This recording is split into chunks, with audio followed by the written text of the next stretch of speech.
বাংলাদেশ ব্যাংকের সাবেক গভর্নর আতিউর রহমান সহ 23 জনের দেশ থেকে নিষেধাজ্ঞার আদেশ দিয়েছেন আদালত। 297 কোটি টাকা আত্মসাতের অভিযোগে তাদের নিষেধাজ্ঞা দেওয়া হয়েছে। বৃহস্পতিবার ঢাকা মহানগর দায়রা জজ মোহাম্মদ জাকির হোসেন গালিবের আদালত দুদকের আবেদনের পরিপ্রেক্ষিতে এ আদেশ দেন। দুদকের জনসংযোগ কর্মকর্তা আক্তারুল ইসলাম এ তথ্য জানিয়েছেন।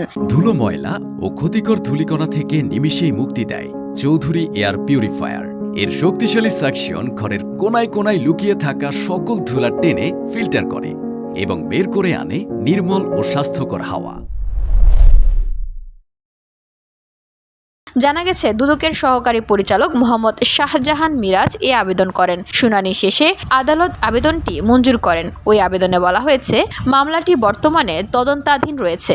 গোপন সূত্রে জানা গেছে, আসামিরা বিদেশে পালিয়ে যাওয়ার চেষ্টা করছেন। তারা বিদেশে পালিয়ে গেলে তদন্ত কার্যক্রম দীর্ঘায়িত বা ব্যাহত হওয়ার সম্ভাবনা রয়েছে। সুষ্ঠু তদন্তের স্বার্থে এজাহার নামীয় 23 আসামির বিদেশ গমন রহিত করা প্রয়োজন। এর আগে 20 ফেব্রুয়ারি উপপরিচালক মোহাম্মদ নাজমুল হুসাইন বাদী হয়ে এই মামলাটি করেন। মামলার এজাহারে বলা হয়েছে, আসামিরা পরস্পর যোগ সাজশে মিথ্যা রেকর্ডপত্র তৈরি করে জালিয়াতির মাধ্যমে ব্যাংকে বন্ধক দেওয়া জমিতে কোনো ভবন, কারখানা বা স্থাপনা না থাকা সত্ত্বেও তাতে স্থাপনা দেখিয়ে মূল্যায়ন করে স্থাপনাবিহীন 3,04,96,000 টাকার জমিকে 16,482.50 লাখ টাকা অতি মূল্যায়ন করে ঋণ অনুমোদন ও বিতরণ করেন।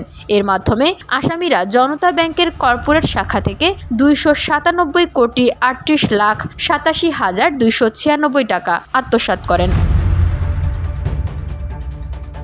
VOD Bangla news desk.